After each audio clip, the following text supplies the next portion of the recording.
जिले में 3 साल से ज्यादा समय से एक ही स्थान पर तैनात कर्मी अब इधर से उधर होंगे। मुख्यमंत्री पुष्कर सिंह धामी ने वर्चुअल माध्यम से हुई बैठक में सभी जिलाधिकारियों को निर्देश दिए हैं कि ऐसे कर्मियों को स्थानांतरण की कार्रवाई जल्द से जल्द की जाए। उन्होंने जिले में जनसेवाओं में सुधार, सड़कों की मरम्मत, नियमित पेयजल और विद्युत आपूर्ति और वनों में अग्नि नियंत्रण पर ध्यान देने की बात कही है। सीएम धामी ने कहा है कि जिलाधिकारी नियमित मार्गों का स्थलीय निरीक्षण भी करेंगे। यह सुनिश्चित किया जाए कि सभी जनपदों में 15 दिन के अंदर सभी सड़कों के गड्ढे मुक्त किए जाएं और जिलाधिकारी अपने जनपदों की मुख्य समस्याओं को चिन्हित करके उनके माध्यम से विभागों के अधिकारियों को टीम बनाकर समस्याओं का यथाशीघ्र समाधान करना सुनिश्चित करें। धामी ने जिलाधिकारियों को निर्देश दिया है कि एक ही स्थान पर 3 साल से अधिक समय से तैनात कर्मियों के ट्रांसफर की जल्द कार्रवाई की जाए। ग्रीष्मकाल के दृष्टिगत जनपदों में पेयजल को सुचारू आपूर्ति की व्यवस्था की जाए। आवश्यकता पड़ने पर पेयजल टैंकरों की पूर्ति व्यवस्थित रखा जाए और विद्युत आपूर्ति को सुचारू रखने के लिए सभी व्यवस्थाएं पहले से सुनिश्चित की जाए। चारधाम यात्रा को लेकर उत्तराखंड सरकार पूरी तरह से सतर्क और तैयार है। सरकारी दावों के अनुसार इस साल की यात्रा के लिए अब तक 25 लाख से अधिक श्रद्धालुओं ने पंजीकरण करा लिया है और ये संख्या लगातार बढ़ रही है। श्रद्धालुओं की सुरक्षा और सुविधा को लेकर राज्य सरकार ने इस बार कई कड़े नियम और साथ ही हाईटेक तकनीक लागू किए हैं। मुख्यमंत्री पुष्कर सिंह धामी के निर्देश पर सचिव स्तर पर अधिकारियों को चारधाम यात्रा का नोडल अधिकारी नियुक्त किया गया है। यात्रा को सुचारू संचालन के लिए प्रशासन लगातार उच्च स्तरीय बैठक कर रही है। मुख्यमंत्री का कहना है कि हमारा संकल्प है कि हर श्रद्धालु चारों धामों के दर्शन कर सके और उसे कोई भी असुविधा ना हो।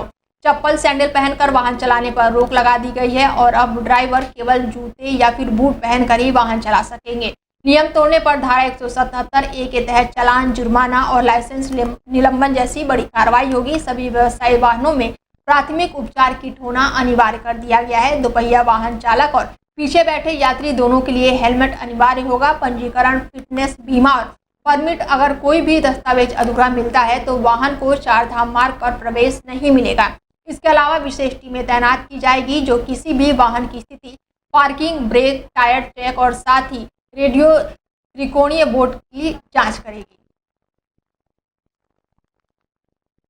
राजधानी देहरादून में ट्रैफिक जाम की समस्या दिन पर दिन विकराल रूप लेती जा रही है। कभी शांत और सुव्यवस्थित मानी जाने वाली ये शहर अब लगातार ट्रैफिक के कारण जूझ रही है। शहर की सड़कों पर दिन भर वाहनों की लंबी कतारें देखी जा सकती हैं। खास तौर से दफ्तरों और स्कूल कॉलेजों के समय सड़कों पर वाहन रेंगते हुए नजर आते हैं, जिससे कि आमजन को भारी परेशानियों का सामना करना पड़ रहा है। देहरादून में ट्रैफिक जाम का प्रमुख कारण तेजी से बढ़ती वाहन संख्या है। शहर में निजी वाहनों की भरमार हो गई है, वहीं सार्वजनिक परिवहन की सीमित सुविधा भी स्थिति की और बिगाड़ रही है। इसके अलावा अव्यवस्थित पार्किंग, अतिक्रमण पर सड़क किनारे लगे वाहन जाम की समस्या को और गहरा कर रहे हैं।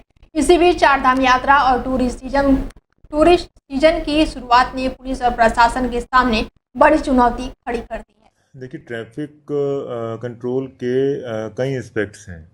पहला तो हम जो अपनी ट्रैफिक लाइट्स हैं उनको इनेबल करें AI बेस्ड, जो कि हमारे इंटीग्रेटेड कंट्रोल रूम में व्यवस्था है भी, जिससे एक पर्टिकुलर स्ट्रेच का पॉज हो सके और वो जो पॉज है उसको मैनेज करना बहुत आवश्यक है।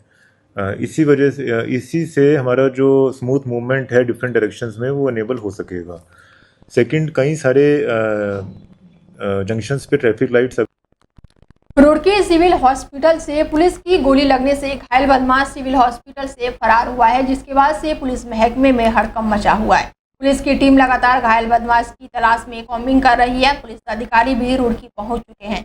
गौरतलब है कि देर रात भगवानपुर पुलिस और बदमाशों के बीच मुठभेड़ में बदमाश हरचंदपुर गांव निवासी अंशुल को गोली लगी थी, जबकि उसका दूसरा साथी मौके से फरार हो गया था। घायल अंशुल को कड़ी सुरक्षा के बीच सिविल अस्पताल की रुड़की में भर्ती कराया गया था, जहां उसे अस्पताल में एक प्राइवेट रूम में उपचार दिया जा रहा था। बताया जा रहा था कि शौच के बहाने मौका पाकर आरोपी अस्पताल से फरार हो गया, जिसके बाद पुलिस महकमे में हड़कंप मचा हुआ है। पुलिस की कई टीम बदमाश को तलाश करने में जुटी हुई है। पुलिस अधिकारी अस्पताल में लगे CCTV खंगालने में जुटे हुए हैं। उधम सिंह नगर के रुद्रपुर से बड़ी खबर सामने आ रही है। बता दें कि आवास विकास स्थित निजी अस्पताल में इलाज के दौरान एक महिला की मौत के बाद से परिजनों ने अस्पताल के बाहर जमकर हंगामा किया और अस्पताल के बाहर मृतक के शव को लेकर धरना दिया। परिजनों ने डॉक्टर पर इलाज में लापरवाही बरतने का आरोप लगाया है। यूपी के बिलासपुर की रहने वाली 28 साल की सुमन के सिर दर्द होने के कारण 31 मार्च को रुद्रपुर के आवास विकास स्थित द न्यूरो सेंटर अस्पताल में भर्ती कराया गया था और आज सुमन की मौत हो गई। परिजनों का आरोप है कि अस्पताल प्रबंधन ने इलाज के नाम पर लाखों रुपए लिए हैं। इतना ही नहीं, जब महिला की मौत हो गई तो अस्पताल प्रबंधन ने मौत की जानकारी परिजनों को नहीं दी, बल्कि इलाज के नाम पर 70,000 रुपए ले लिए। परिजनों ने इलाज में लापरवाही बरतने का आरोप लगाया है। घटना के बाद से महिला के परिजनों ने अस्पताल में जमकर हंगामा किया और इस दौरान परिजनों ने डॉक्टर को गिरफ्तार करने की मांग की है और मृतक के शव को स्ट्रक्चर पर रखकर सड़क भी जाम कर दिया, जिस पर पुलिस ने समझा बुझाकर जाम खुलवाया। घटना की जानकारी मिलते ही बीजेपी विधायक शिव अरोड़ा और साथ ही पुलिस प्रशासन के अधिकारी मौके पर पहुंच गए और काफी जद्दोजहद के बाद पुलिस मृतक के शव को पोस्टमार्टम के लिए ले जा सके।